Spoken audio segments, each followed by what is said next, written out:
sekarang membaca buku itu kan menjadi sesuatu yang jarang didapati ya, semua kaum. Tapi aku kemarin mencoba beberapa aplikasi dan aku menemukan Google Playbook. Mungkin belum ada yang belum tahu.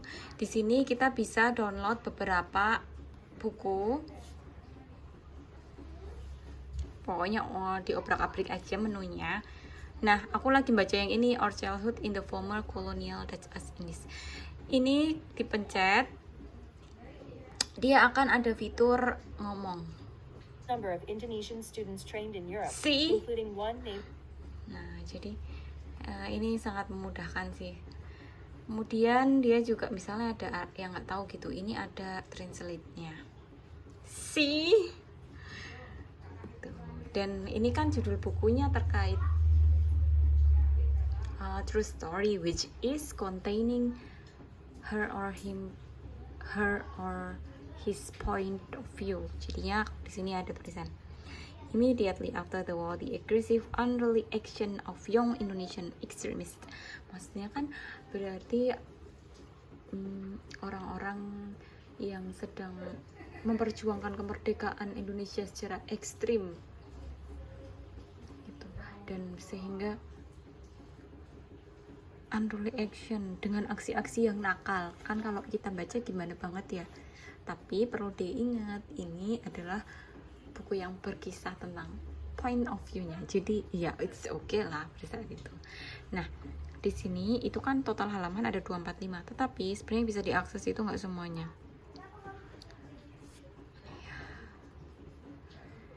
Ini kalau dimaksimalin hanya 36 page left in sample, jadi cuma segitu aja. Tapi itu menurutku udah cukup banget sih buat mengetahui, membayar rasa penasaran. Jadinya ini win-win solution banget sih. Kalau emang nggak suka ya nggak usah beli gitu, tapi kalau suka kayaknya cuma nanggung ya udah dibaca aja. Karena aku suka banget beli buku dulu, terus kadang tuh isinya tuh zong gitu loh, maksudnya yang di sinopsis apa, pas dibuka ternyata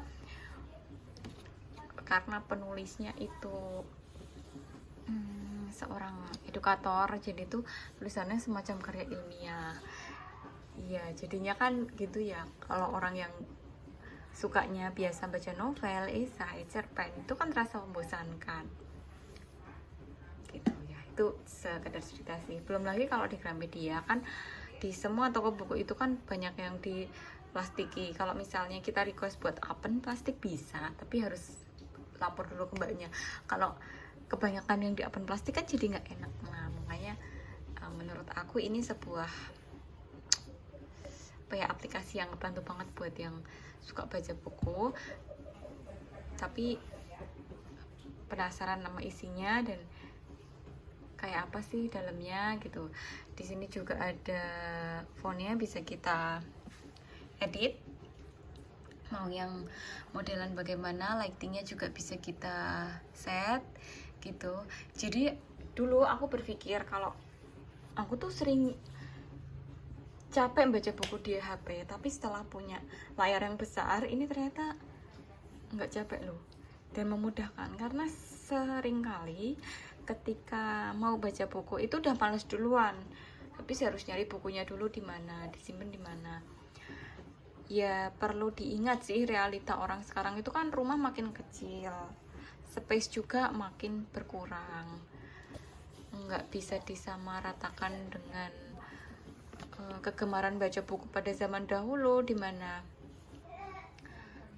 ya storage penyimpanan masih besar, terus urusan beres-beres itu juga lebih mudah karena yang pada saat itu yang bantu-bantu juga ada yang mau. Kalau sekarang kan mau nyari yang tenaga jasa juga udah susah. Jadi sebenarnya ini ngomongin aplikasi buku tapi bisa ke mana-mana ya, pokoknya begitu deh ya. Jadi intinya ada aplikasi buku, yang satu Playbooks ini Google punya, terus ada juga Kindle ini Amazon punya, tapi dia harus login dulu, aku belum login.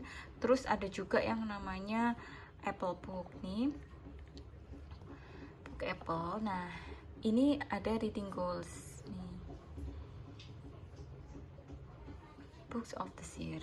Nah ini aku juga belum mengeksplor terlalu gimana sih, tapi aku sempat nih dulu baca-baca ini, karena di sini itu dia menyediakan aplikasi beberapa buku yang bisa dibaca dengan gratis. Mana ya? Nih. Mana ya? Aku dulu soalnya bisa download gitu aja. Nah, terus aku sempat sedikit